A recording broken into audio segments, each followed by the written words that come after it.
मैंने पहले दिन से ये सब फजूल की बात, मैंने पहले दिन से एक बात कही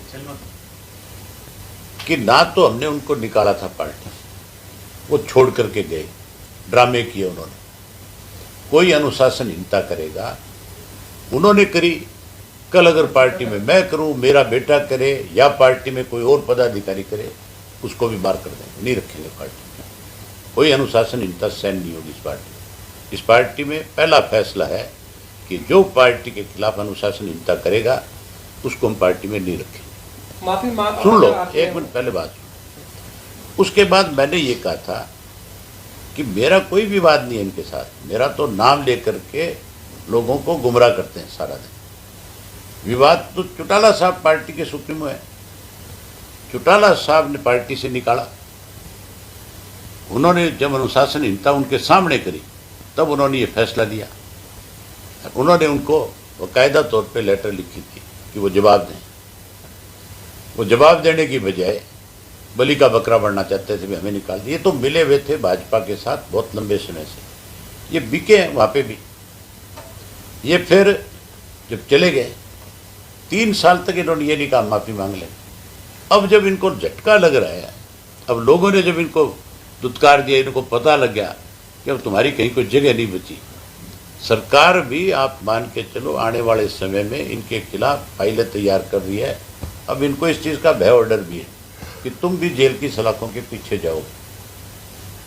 कुछ चीज़ें दबाव है, उसकी वजह से ऐसे बयान। जाओ चौटाला साहब से माफ़ी मांग लो, चौटाला साहब फैसला कर लेंगे माफ़ करना है कि नहीं करना है, ये काम उनका है। डिवीजन का अभय जी से माफी मांगे, किससे, क्यों, किस लिए मांगे, दिग्विजय नहीं किस लिए मांगे ये बताओ। आपने भी कोई बयानबाजी उनके लिए की है? बड़े बेवकूफ़ है भाई। मैं एक बात कहता हूँ, वो चोर है, वो ये मुझे कहे कि आपने हमें चोर क्यों कह दिया, माफ़ी मांगो, तो सारा देश कह रहा है चोर है, मैं अकेला कह रहा हूँ। किस लिए माफ़ी मांगू मैं अजय सिंह से? अजय सिंह अपने बाप से माफ़ी मांगो। और कल को जो अजय सिंह ने चौटाला साहब के साथ किया है, ये लड़के अजय सिंह के साथ वो का वो करेंगे, पड़ेगा 100% पड़ेगा असर तो रैली के बाद, क्योंकि आदमपुर उस जगह से बिल्कुल सराउंडिंग है, एकदम इकट्ठा हल्का है, फतेहाबाद हल्का जो है और आदमपुर उसकी बाउंड्री लगती है सारी, असर क्यों नहीं पड़ेगा। इस रैली में आदमपुर से बहुत बड़ी संख्या में लोग आएंगे। मैंने स्वयं भी आदमपुर में कार्यक्रम किए हैं और मैंने अर्जुन की ड्यूटी लगाई थी वहाँ, वो गांव-गांव में जा कर के लोगों को इनवाइट करके आए, और लोगों ने बहुत सामने से बड़ा इंश्योरेंस दिया कि हमारा हालत में पहुंचा। हरियाणा में तो जो रैली में आएगा वो मान के चलो मतदाता बनकर जाएगा। हरियाणा में गठबंधन की सरकार है, ऐसा देखा जा रहा है कि गठबंधन की सरकार में ही बीजेपी जेजेपी के नेताओं को शामिल कर रही है, जेजेपी बीजेपी के नेताओं को शामिल कर रही है। पहले तो आप मेरे को एक चीज बताओ, गठबंधन तो सत्ता में आने से पहले हुआ करते हैं, सत्ता में आने के बाद जो गठबंधन है वो गठबंधन नहीं है, वो स्वार्थ है, वो एक सरकार बनाने का जरिया है, तोड़ फोड़ का तरीका है।